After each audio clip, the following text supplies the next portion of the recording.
Okay, so we are pretty much halfway through the Kubernetes content. We covered setup last Saturday. I don't remember what you guys covered on Monday, but you also did deployments, replica sets, and services on Tuesday. We'll be covering some more foundational things today, like configurations and secrets, essentially things you'll need to make your deployment easier and more practical in a team environment. So let's start off by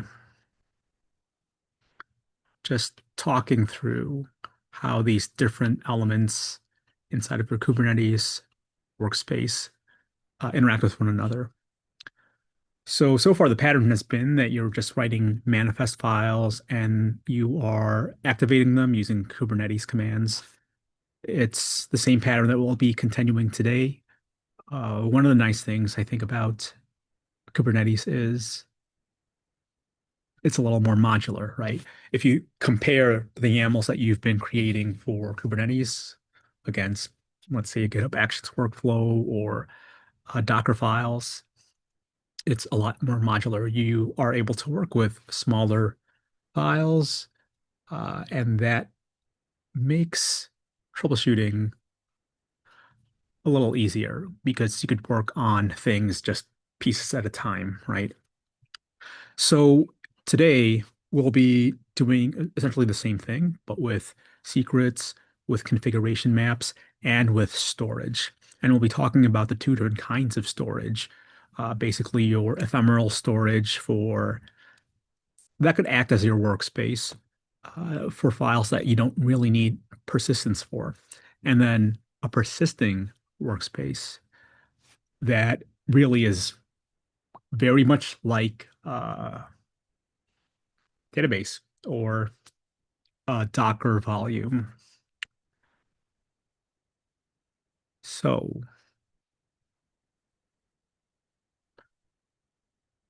so far you've really been working with Kubernetes locally. You did do some deployment, I think. So you did work with within an EKS cluster, which should sort of highlight the use case for configuration maps, right?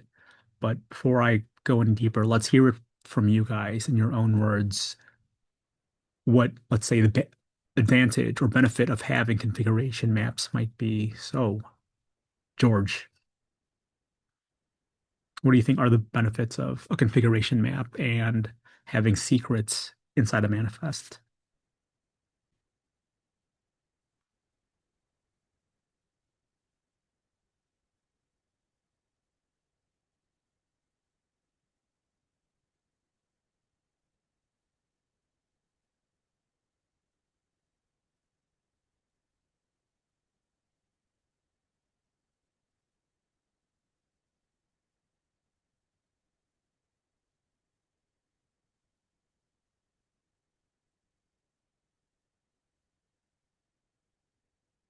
You're muted, George.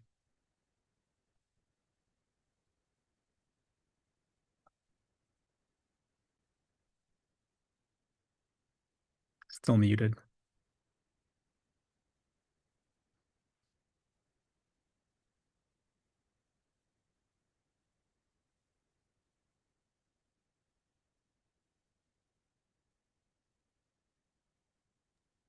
All right.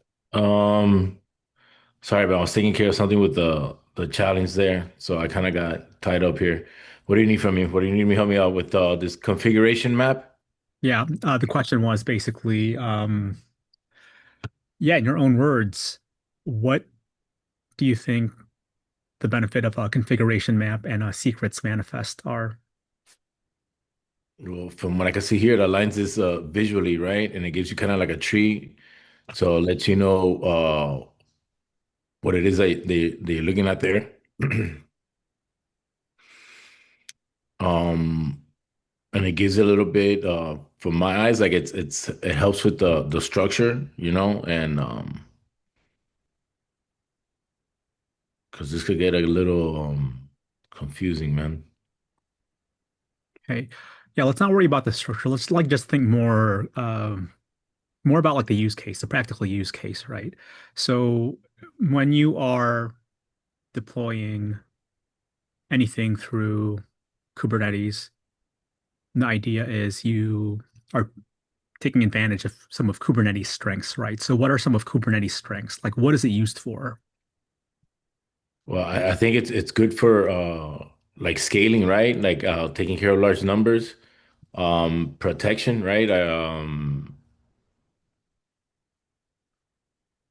Yeah, scaling, definitely. That's like the key thing. And when you're scaling services or applications across a range of use cases, then yes, security matters a lot too, right? Yeah, it keeps things wrapped, right? This is like really strong wrapping, let's say, right? Yes. And you would need that because without things like configuration maps, well, first off, the configuration maps and secrets themselves would just be very manual and a lot harder to track if you were, I don't know, let's say doing things like just execing into your pod and creating environment files. That's not very practical. Creating an environment file and just working with that on your local machine is fine because you're just developing. That's the use case for that, right? But when you get to a point where you have to collaborate with a team in maintaining an application over time, then it's critical to have configuration maps and secrets. It's how you standardize the ways you guys, your team and other teams in your organization store these secrets. And it's also just reusable, right? Because we have them in a manifest form, we can reuse it over and over and over again.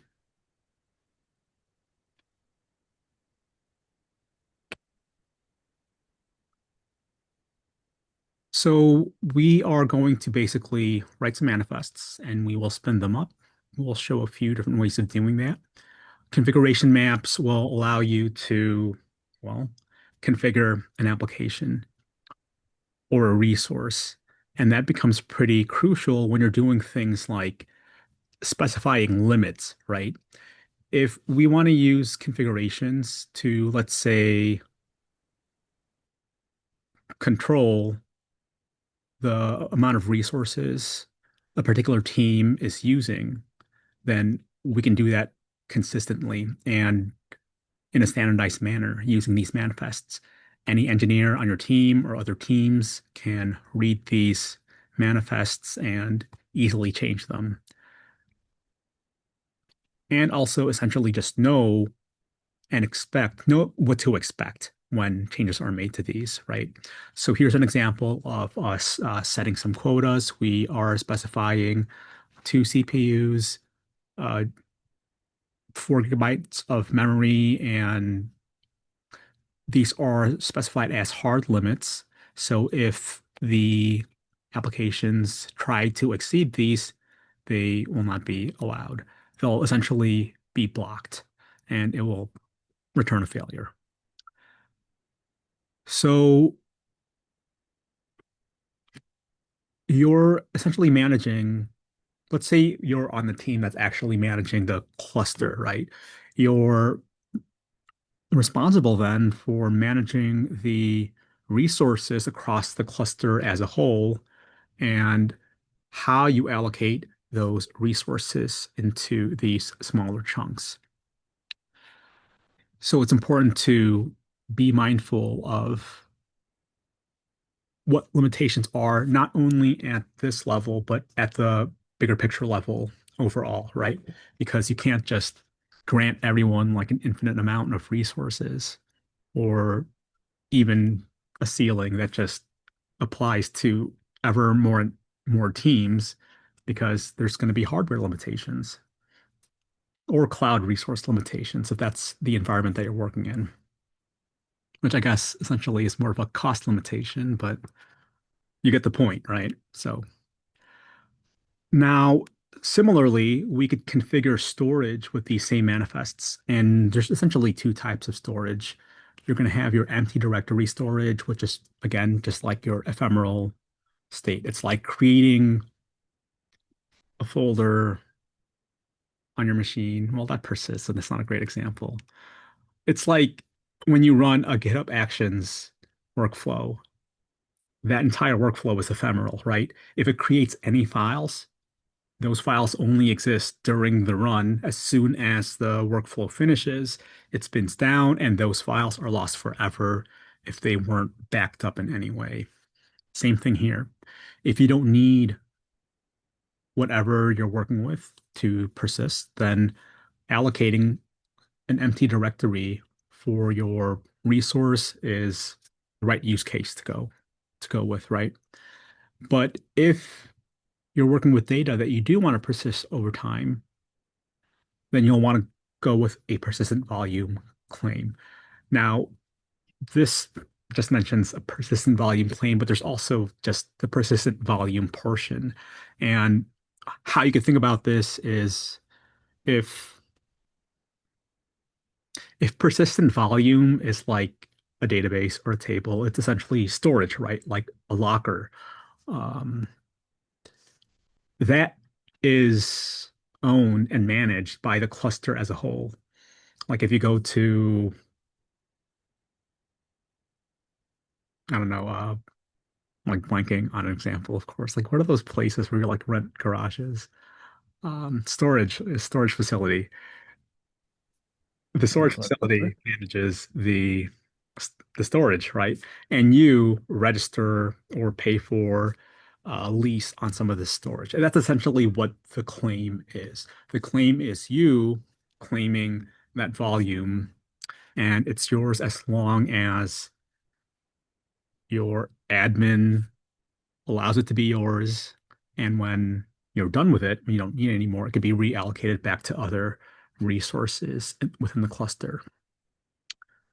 So that is essentially it.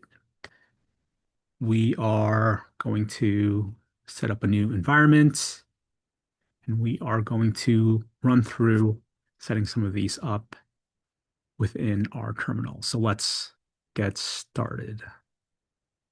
I open up my VS Code. Might as well make a new directory or not. I mean, a lot of this is just straightforward copy paste. We'll just talk a bit about what these YAML files are, and we'll just run them as we go. So first things first, you want to set up environment. I've done that. This is my folder. When you're there, you can verify that your cluster is reachable using kube control. So let's just see if there are any nodes available. And there are. So my Minikube is ready to go. Has anyone shown you guys the dashboard yet? Because I remember fumbling with that on Saturday. I mean, Yes. it was in one of the lab. It was in the first day's lab. Okay, so you guys did get to see the Kubernetes dashboard. I remember it being in. I remember it being in the thing, and like how you do the command, and then it opens up a website. Okay. I think I don't remember exploring it very much, but I do remember that it was in there. Okay, cool. Awesome. So you guys have been introduced to this. Anyway, let's just pull that up so it's ready to go. Right now we've got nothing, so that's what it is. It's blank, it's empty. Let's leave that there. Oh, snap. Already had one. Let me turn this off. Let's see. Okay, cool. So that's still up. Right. So that's up and running. What else? Now we could go to creating our actual manifests. So first, we're going to make a configuration for basically one of our endpoints. if you don't have an endpoint, let me see. Did I actually put this in my notes? I don't know if I actually saved the right command. Nope, I have a command for listing models, but uh, whoever's taking good notes probably has a good idea of how to use AWS to pull up a list of recently deployed models, recently deployed jobs, because once you have those things, you could identify the like the endpoints that use those. Let's see. Let me just see if I could find this real quick.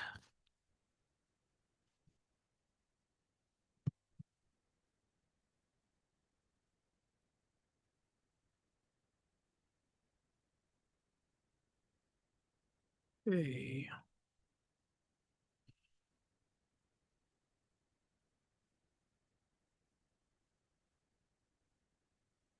right. So we want to just pick a random endpoint. So okay, somebody just,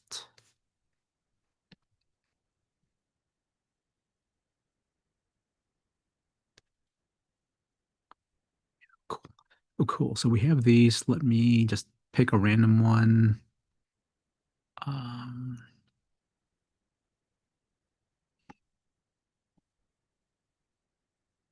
I'll just go with the first one. So I'm going to go over to my manifest and I'm going to just update this to match the endpoint that's actually out there. So let's update this. Let's update that.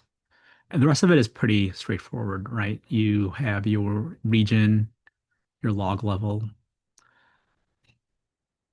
metadata like the name. So we could leave that as is. And when you apply this, you'll be able to confirm that it's up or not using describe. So let's do cube control apply -f sagemaker -config dot YAML. Cool, we get some confirmation. And now we could use get to confirm that it exists. And actually is pointing to one that I had applied earlier. And let's get a describe on it as well. Okay, so now it's just repeating the information that we've set inside of the manifest. Right, so there's our first configuration.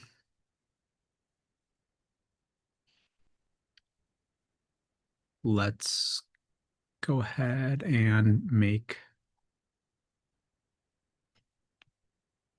a container using BusyBox to read these configurations. So I do have this up already. Basically, we're going to be using a BusyBox image. We are going to run this command to run it, and we are going to reference some endpoints. Let's see. Okay, so endpoint name is here. That's good to go. Region is there as well. That should also be good to go. Or actually, region is blank. That's interesting. Let's go back. Oh wait, no, it's it's on a new line. It's not blank. Okay. So that's actually fine. So let's keep going. Log level is gonna show up there too. Let's apply this. And then once we apply it, by the way, notice the kind, the type that's set here. It's basically set to be a pod. So, and we are using a pod because Kathleen, why are we using a pod?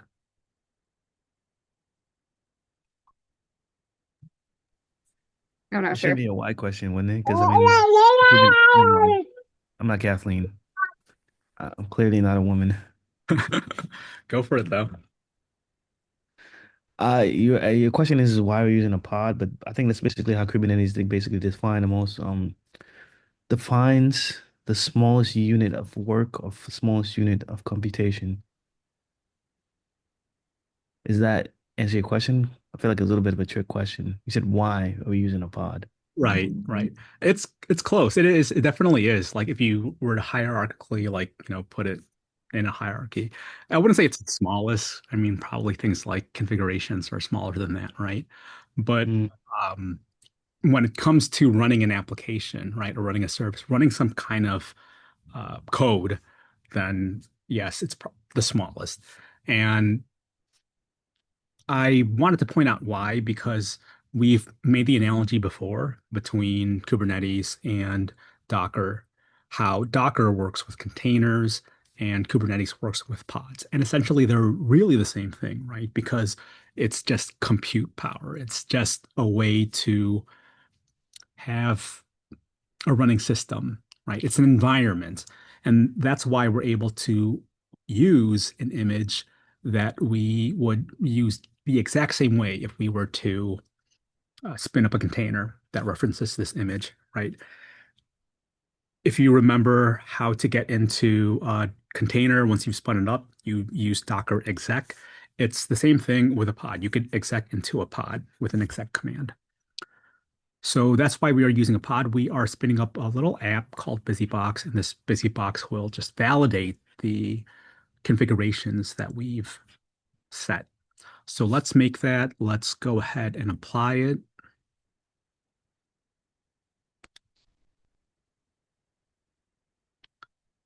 I keep taking out these A's and the YAML. I like YAML without the A a lot better. Oh no, it still doesn't exist. Okay, maybe I didn't make this one yet. So let's go ahead and make this one. Gonna do a code. I'll use code config reader dot YAML. Let's paste that in. Let's save. And now I should be able to apply it. Cool. It has been created. Now I can get some info on it, validate it, etc. Okay, it's ready. It's running. It's good to go. Now let's look at the logs. And it's essentially just spitting this back out at us. Let's see. Let's go down brief tangent. And let's talk about BusyBox real quick. It's just essentially a tool for very easily and quickly spinning up like a little virtual machine, essentially, right? So that's what this is. It's creating a little system for us that's running inside of a pod. And with that, we're able to validate that these configurations are being read. If this app can read these variables, then in theory, any other app that we run should be able to read that. We might not get to it today. Let's see, is it in the challenge? I'm trying to remember. It's in the challenge. We've been working with Fast API, right? And that's going to be part of the assessment. You'll be reusing your Fast API code. You'll be deploying that along with your choice of an app. Ideally, if you've been using the same app every assessment and just building upon it, you could continue to do that. You could continue using that same application. Um, what was I looking for? Oh, right. I was gonna double check the challenge. Just gonna let's see. Okay, so your challenge is just config, doing the deployments. Okay, so you can use your FastAPI app, and that will give you a head start on the assessment. I do think you'll be doing that on Saturday as well. So no sweat if you don't feel like doing that for the challenge.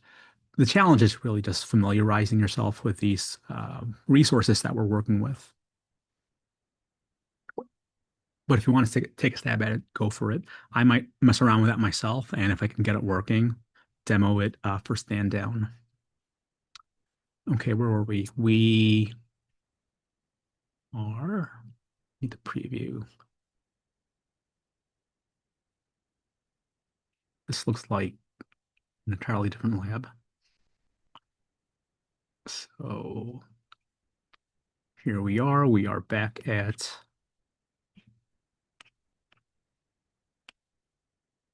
right. We've just confirmed our configurations using BusyBox. Okay, so that's good to go. Let's go ahead and create some secrets. There's a few ways to do this. Let's see. This is probably like the fastest way, like just fast and dirty, right? Like you just make your AWS-credentials file and you just toss in your access key and your secret access key. But what if you want to be even more secure and you don't want to toss that inside of a YAML that might get deployed or pushed, I should say, onto a repository? You can continue to use environment variables. And so this is a little, I want to say hacky, kind of is, but we'll, instead of doing this, we'll go ahead and use kubecontrols create secret to make a generic set of secrets from an environment file. So I've already got my environment file. It's in this location. I don't know if that's easy to see. It's probably very small. Oh, actually, there's a preview here, right? There we go. There we go. That's better. So, right, I've already got my location. I actually could just use the variable that I'm setting. So I might do that. Let's go ahead and copy this. And if you don't have your environment variable file, you can just create one super fast. It's the exact same format as what's in here. Well, actually, no, it's not. I lied. You're going to be using equal signs instead of colons. And watch out for those spaces. Don't include spaces because your environment file is just a shell file, right? So I'm going to set mine to this path. I've got a path now.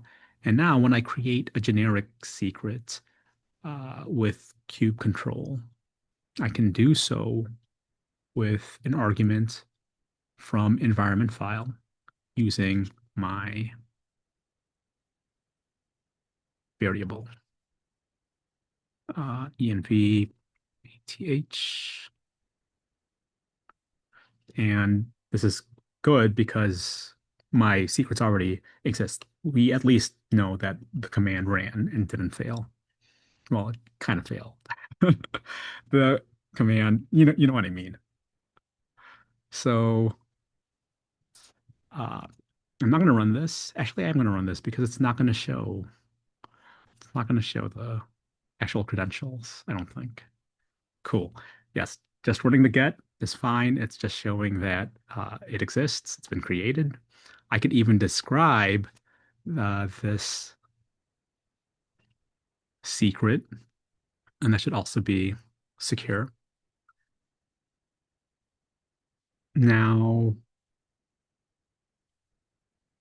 if you wanted to create a secrets file, but not have your secrets exposed, like let's say maybe your use case is you do want to push this manifest up to a repo, and this is like the sort of hacky thing, right? We can go into our lab directory. Where is that? I'm just going to search for it here. Can't use that right now. I'm going to look at my secrets configuration and notice here that instead of having my secrets hard coded, I'm using environment variables or shell Zesh syntax for variables. And that alone will not work. The YAML itself won't be able to understand that, but with some additional shell scripting, we can basically map the contents of our secrets to this credentials file. So I could basically use this with my secrets that I've tossed inside of my environment file. So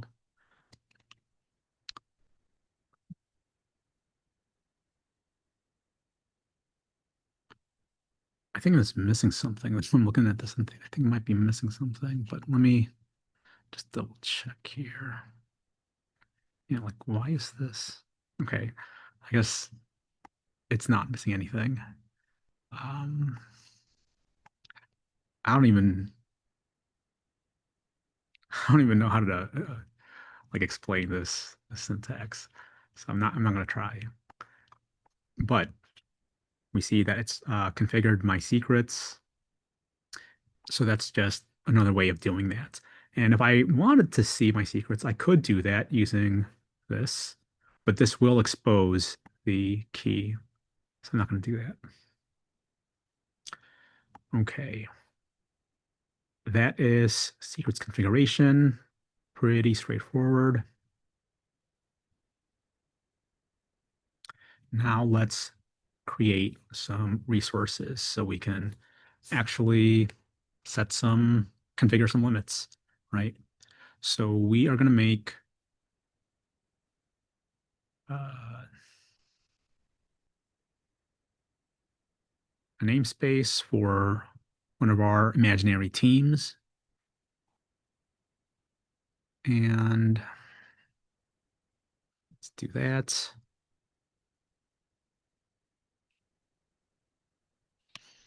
And then we're going to set some limits and a quota for this team. So I do think I already have these files. Let me double check. Yep, team quota, team limits.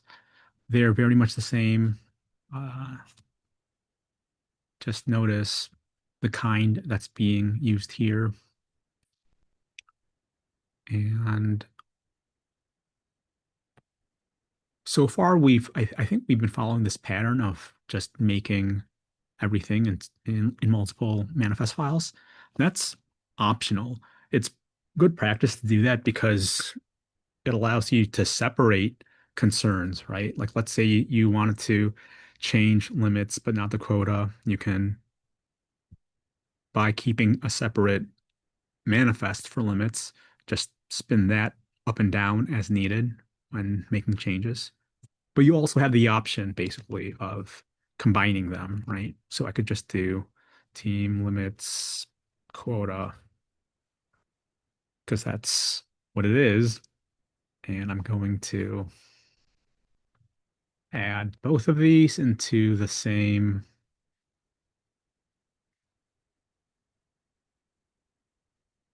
Let's see.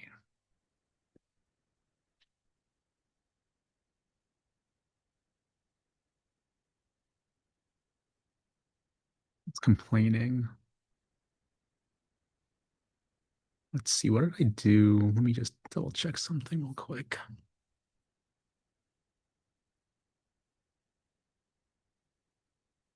Oh, that's what I'm missing. Whoops. I need a separator. Okay. So right now I have basically multiple manifests inside of a single file. So when I apply this, I could just use this file and this file alone. Okay, so cube control apply -f team quota limits, or did I have that backwards? I already forgot.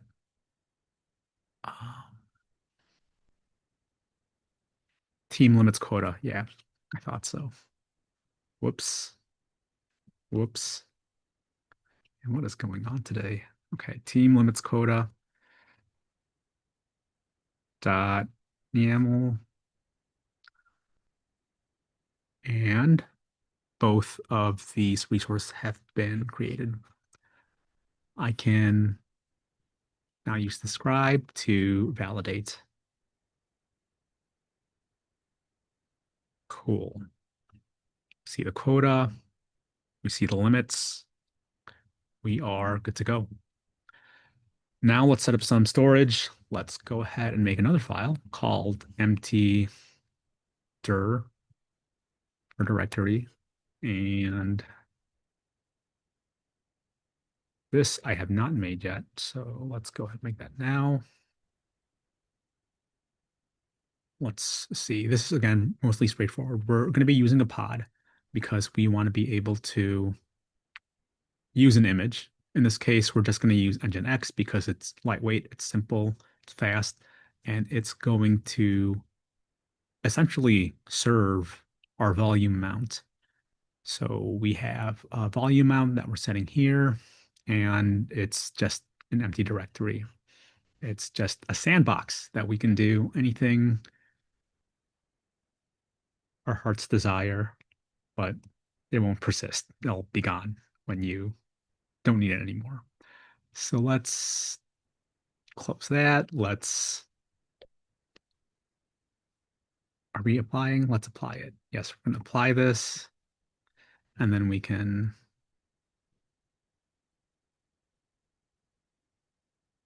write the A's in these YAMLs. All right, it's been created. And now I can do this, and it's already up and running. Cool. Let's see. Oh man, this other monitor is way too small.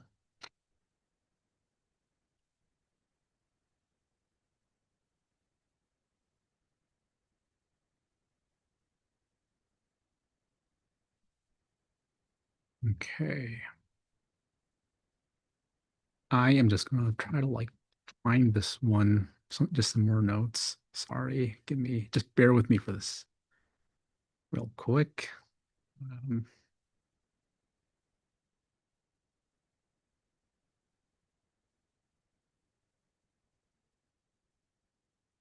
okay, I don't know. Maybe I'll go back to that later.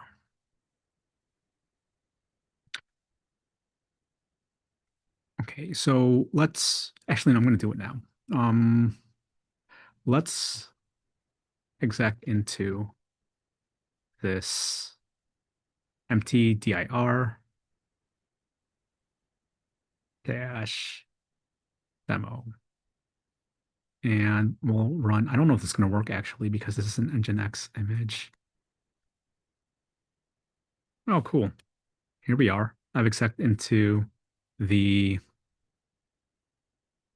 pod, and as we can see, it's empty. Absolutely nothing in here. Let's see.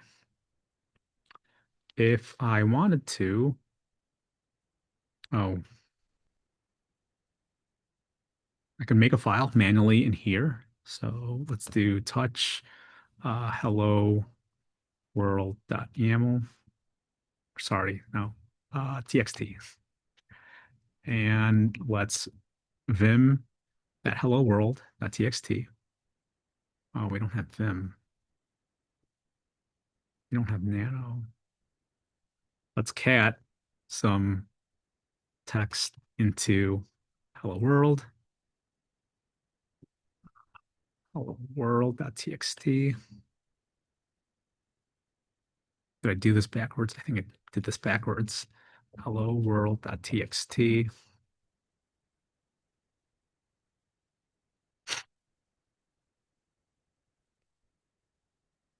What am I doing wrong with this cat command? Is Just it the direction of the arrow? I tried both directions. Wait, maybe. Let me, if that's what you mean, let me try that. Yeah. Okay. Thank you. That that's tripping me out. Um, but let's see. What should I do? Tail? I don't know. Tail hello world dot text. Oof. I want to see the contents of this. So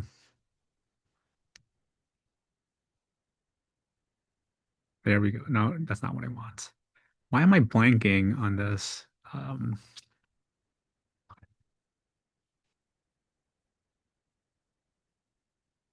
Yeah. Oh, it's probably still empty. Maybe that's why.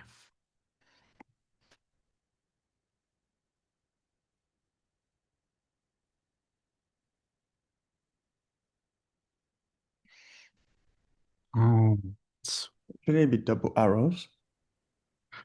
so the double arrows versus the single arrows, the difference there is when you're doing a single arrow, that's writing. It's gonna like essentially write whatever you pass in. It's gonna overwrite whatever exists. If you use the double arrows, that's appending. It's gonna add to that. So let's do, I do think where I messed up was I think it should be cat hello world, then the arrow to hello world.txt. yes.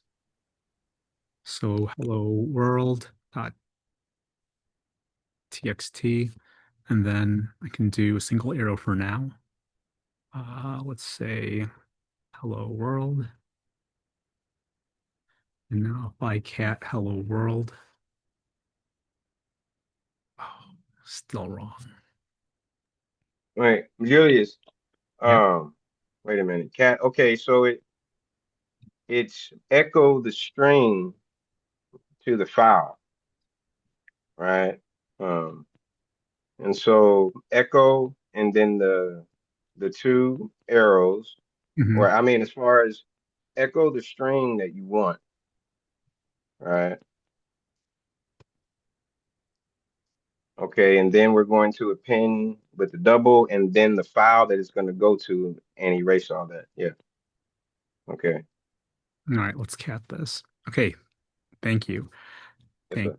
Now, if we do a single arrow, then yes, it's going to replace it. And if we go back to our double arrow, it should append.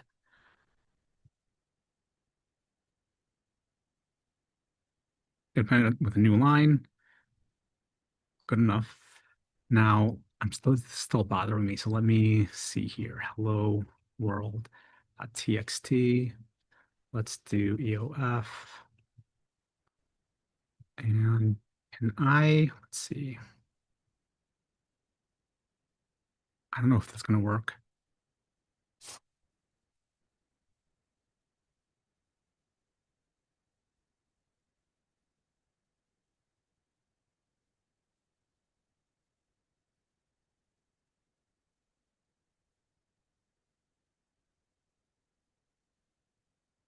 Okay. So EOF, what is it? Here doc? It's a here doc. This allows you to concatenate basically a multi-line statement into a file. And I guess it only works with multi-line statements and not single line statements. But Mike's solution was a lot faster. So if you don't need to actually write a lot of content into the thing, you could just use echo. Let's see. And I think I mentioned, Um, I think if it's gonna be multi-line, I think you need that forward slash when you're, oh, right. If you wanted to, yeah, so if I, that's what I think that's needed. whoops.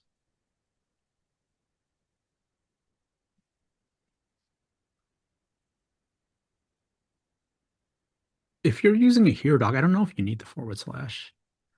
Let's see. If you're doing echo, then yes, you would use the forward slash. Okay. Whoops. Okay. Yes, with here doc, you can multi-line It's kind of like just wrapping the entirety of what you want to write in between these EOF wrappers. And anyway, we have a file now, right? So let's exit out of here. And we can do something similar here where instead of execing directly, we could just run a command. So instead of bash bin bash like we used earlier, we can do the command that we want directly, hello world.txt, and it's printing out. Okay, so we know the file exists. It's stored on the pod with nginx serving the volume. And if we delete this pod,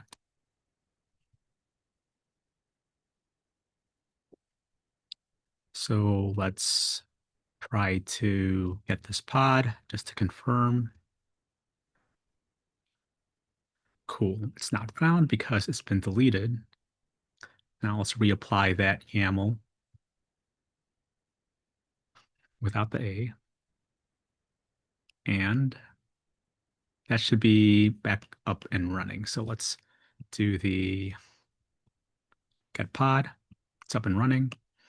And let's check out the contents of this pod.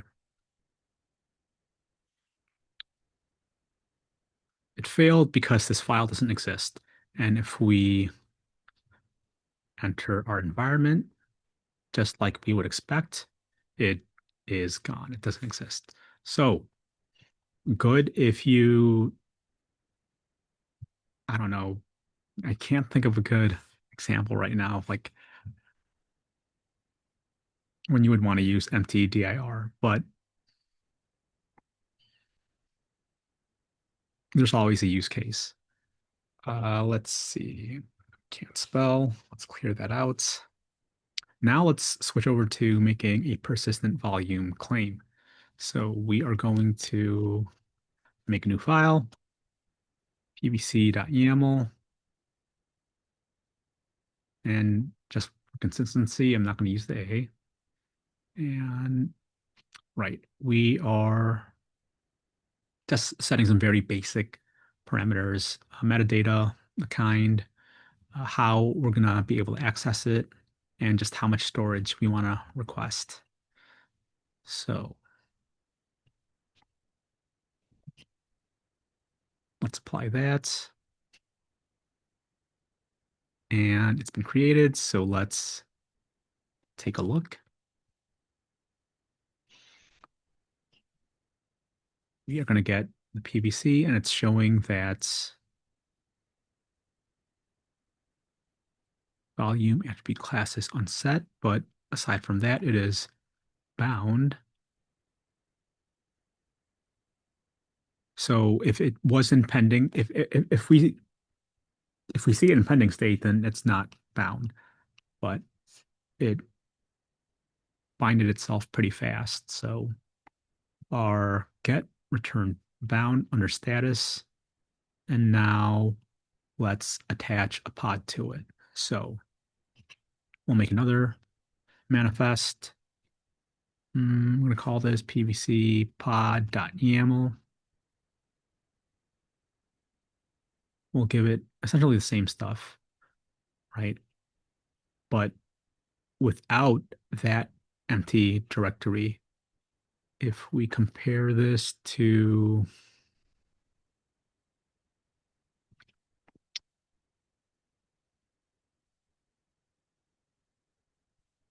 mtdir, we can see it's mostly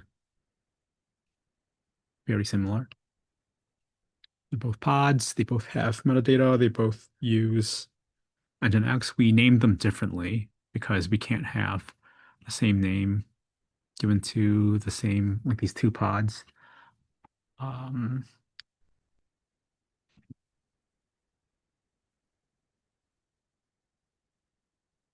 think this is arbitrary. I don't know why the mount path is different in the example.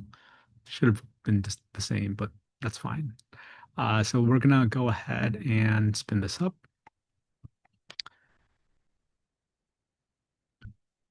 Did we do that already? No, we just did the get. Yes, we applied the PVC. We did the get. Oh, now we're doing the pod. Right, right, right. So let's apply the pod. And let's confirm.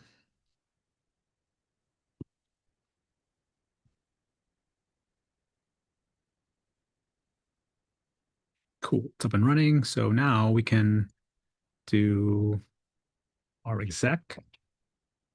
And instead of using this pod, we're going to use this other pod, which I guess we call PVC demo.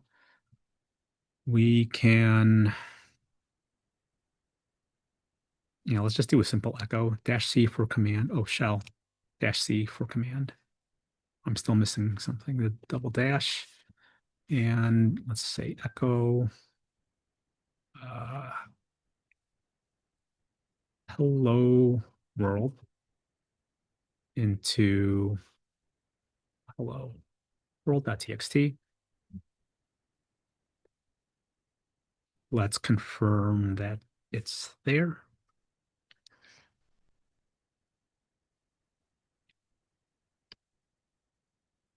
Cool. We can see the hello world.txt when I run the ls. And now let's try deleting this pod. And let's bring it back up.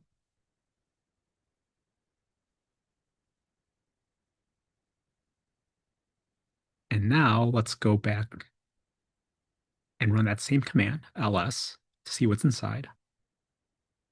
And it is empty. Oh, right, of course. Does anybody notice what I did wrong?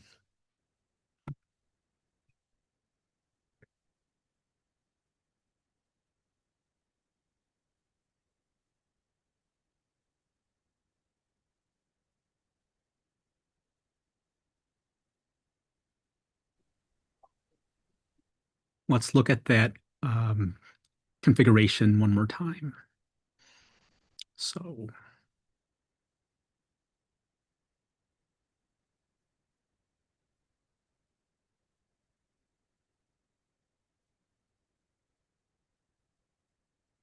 So is it something like how you named it or like what you're calling? not the name, what I'm calling, sort of, yes. What was the command you used again? For which part? Just like what you said, what you're doing wrong, like the. Oh, right. So basically, the expectation was that because this volume is persisting, if we made a file inside of it and then deleted the pod, we should see it again when we bring that pod back up, right? But we didn't see it. It was gone. Like this is empty. We don't have our hello world.txt. And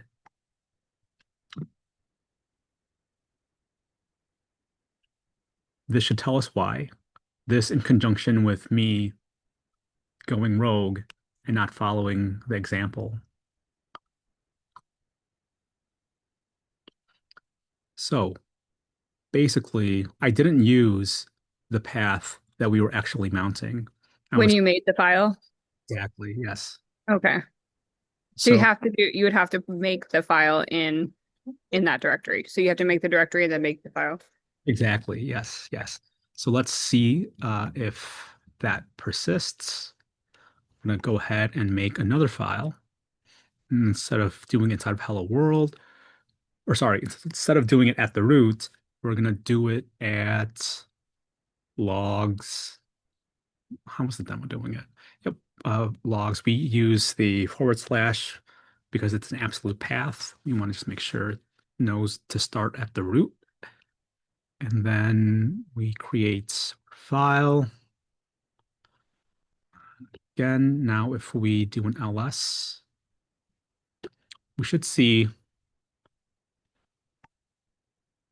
oh, no, sorry, I need to, let's see, if I do logs,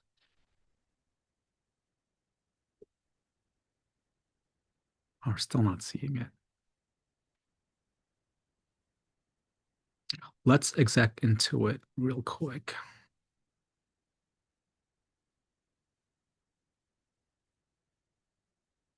Whoops. Oh.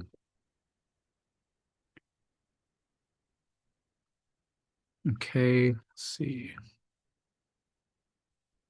Right, inside of our logs directory, we do see the file. I don't know why this wasn't showing that. But anyway, oh, I wonder if it's because I used, is it because of the quotes? No, I have no idea. Anyway, we exec in and we could see the file. So it's there. And now let's go ahead and delete our pod. So delete our pod again. And we are going to recreate it. Now, if we go back into our logs directory, we should see the file. Hello world.txt. So can you mount just the root, or would you just leave the mount path as blank to do the root? We should be able Like to. if you want to keep all the files? Yes, we should be able to, but I don't know that like 100% for sure. I think when you try to do that with Docker, I have like some very vague memories of that not working well for me, but I don't remember the exact reason why. Now in Docker, it's set your local root as the left-hand side of the argument, and you would mount that to, you would just mount that to a directory inside of the Docker container, because trying to do it at root was causing some kind of like system conflicts. It might have just been the image I was using. I really don't know. I don't remember. Um, but in theory, yes, you should be able to mount root. It might cause issues, but yes. Okay, where are we at?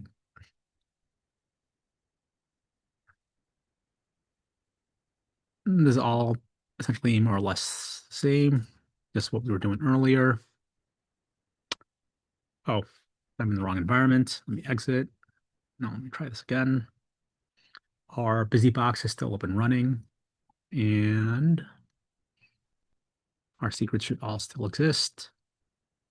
This is more or less than essentially the same flow you would be using to inject any kind of configurations or variables and secrets into your pod when you want to deploy Fast API or anything else for that matter. We've been deploying our applications through GitHub Actions, and we've been doing so with Terraform to get them onto an EC2. We've played around with a few other ways of deploying, right? Like we had the fully, oh, I'm blanking on the word. We had a deployment back in assessment two, I believe it was assessment two, where you had the option of deploying your app entirely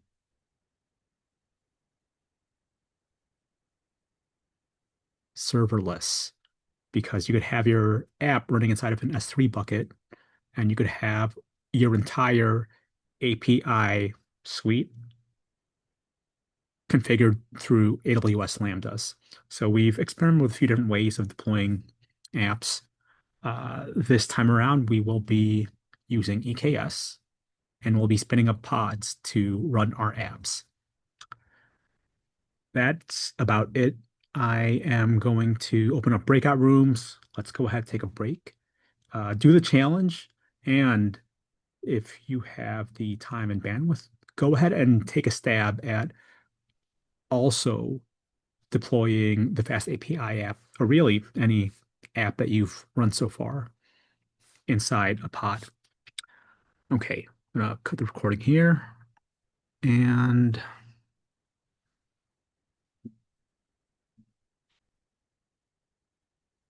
opening up breakout rooms. Let's also take a break because we've been here for about a little over an hour. And let's have stand down at 9.